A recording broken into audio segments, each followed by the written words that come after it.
Okay, let's talk about bullets per minute.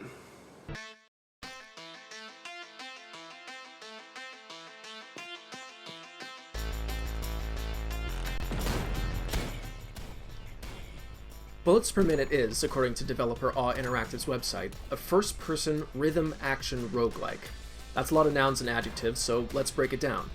BPM is a shooter, first and foremost.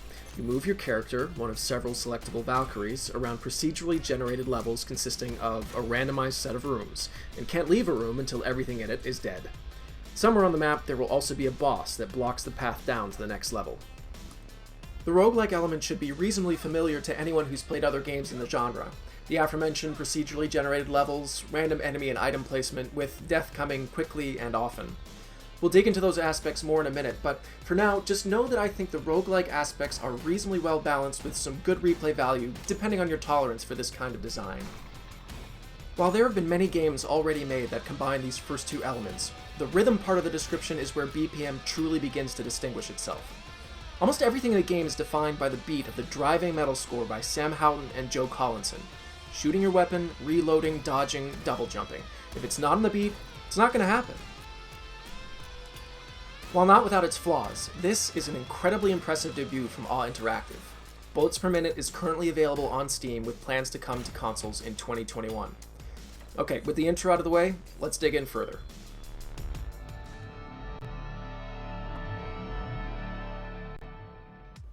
While BPM has taken influence from Norse mythology, and you get to choose one of several legendary Valkyries, there's not much story here, just a quick back-of-box blurb to justify why you need to shoot everything real good. Bad stuff come from Underworld, go fight, make better. You start off with access to one character, with more getting unlocked as you progress further into the game. Each character starts with a different weapon and a few tweaks to differentiate them, like only having shields instead of health, or a magic attack that doesn't need reloading, but keeps you from picking up any other weapons. Beating the game on easy with a character unlocks a secondary ability for them on subsequent playthroughs, and beating the game on hard gives each one an ultimate ability that helps to further distinguish them. There are also a number of stats that can be increased over the course of the game, such as luck, damage, or range. The developers have indicated that they hope to add more characters to the game as time goes on, and it will be interesting to see how any new additions to the roster shake up my playstyle. There are also a few challenge modes that add specific modifiers, like making things pixelated to look like the original Doom, or a really punishing boss rush mode.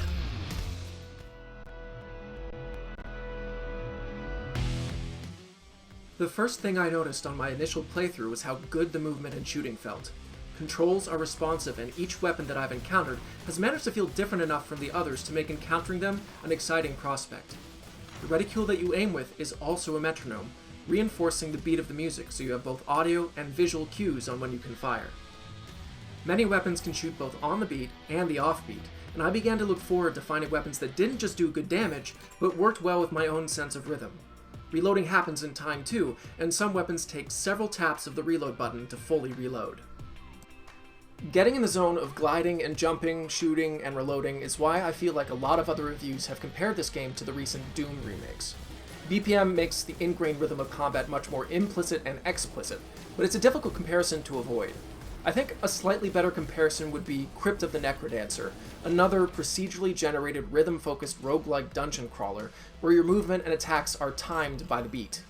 In Necrodancer, you couldn't even use basic movement unless you timed it well, so technically BPM has more freedom in that sense, but in many other ways it echoes in first person ideas Necrodancer implemented from an isometric perspective.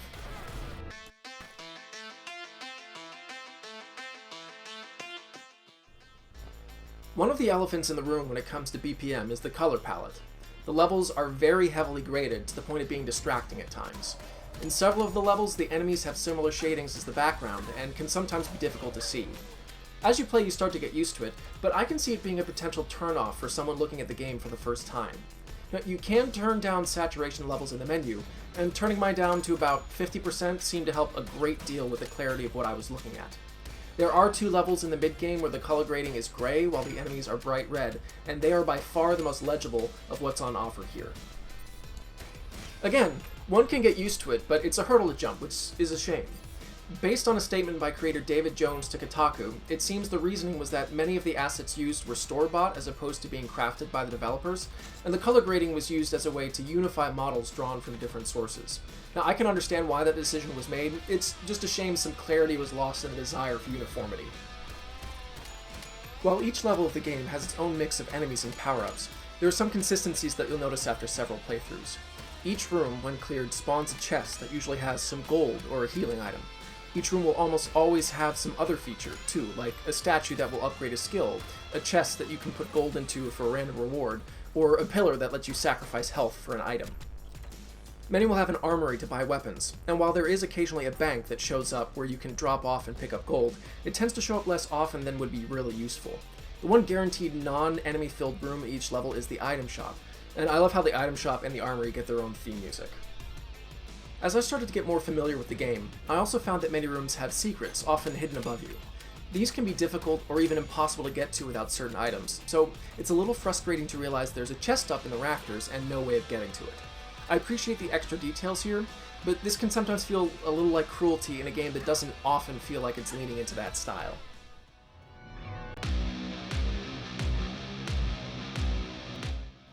The enemies that you'll face during a run of BPM are actually pretty varied.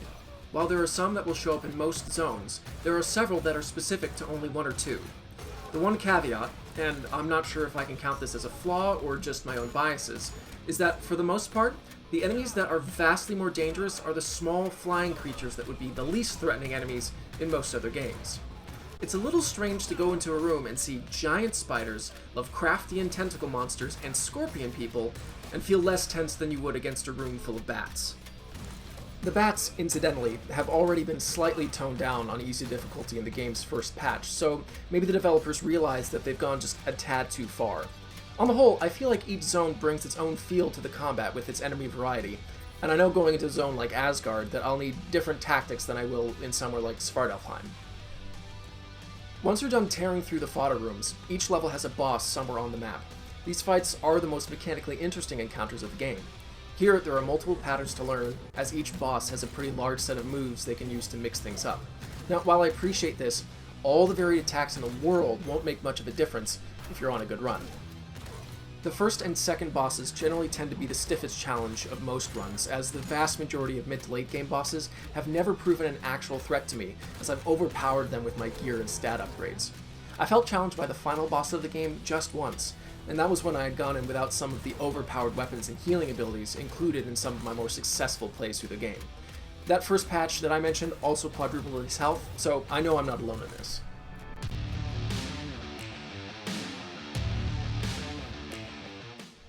While I had a blast with this game, one of the reasons I like it so much is because I see potential for so much more. The most obvious to me is more dynamic music. The closest the game comes to that is when you defeat a boss and you finish him off with music that matches your shots. Having it get more intense with your multiplier or react to cleaning brooms might be nice, but there's a lot of different ways you could deepen the feeling of your character reacting with the beat. Also, it's cool that the game lets you know when you've cleared a room flawlessly, but a little extra something would be a nice extra incentive to keep your aim sharp. Maybe just an extra coin or two, or a potion, or something? Another thought that continuously came into my head while playing is about the secret extras hidden above you that I mentioned earlier. If you do manage to platform your way up, whatever bonus is up there often requires a key to access. This means that there are often multiple items that you need to be lucky enough to acquire before your keen awareness and exploration is rewarded. It can be pretty deflating to spend a few minutes working your way up a column to realize there's a chest at the top that you can't open. I can understand not wanting your players to get a free boost every time after they notice that they can, in fact, jump up to that part of the ceiling, but I feel like the solution that's in place is a bit inelegant. Final nitpicks. I appreciate that there's level variants that add some interesting modifiers, but it can be difficult to tell if you're in one right away, even with the text being right there as you enter the level. Also, while I approve of having to test out items to see what they actually do, sometimes their descriptions are unclear enough that I still didn't know what they were doing after I'd had them for most of a run. There's a wiki now that explains almost all of this, so this nitpick is pretty much obsolete, but it bugged me while it was happening, so I'm choosing to be petty. Why else would one nitpick, I ask you?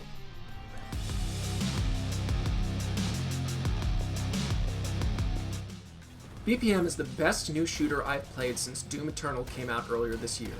In the 20 plus hours I've spent with it, I've managed to clear the game with every character on hard except for the one who can't get hit at all. That one's going to take some more work. I can feel myself getting better though, so hopefully it's only a matter of time.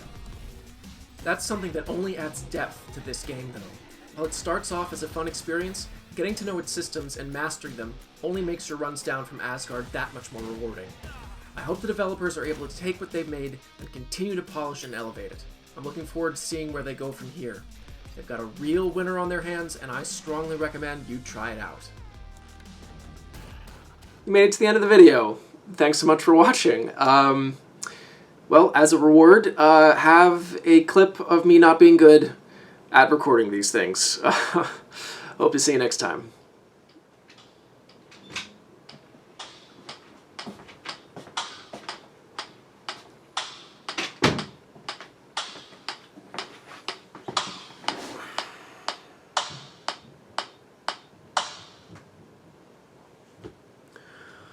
Okay, let's talk about beats for a minute.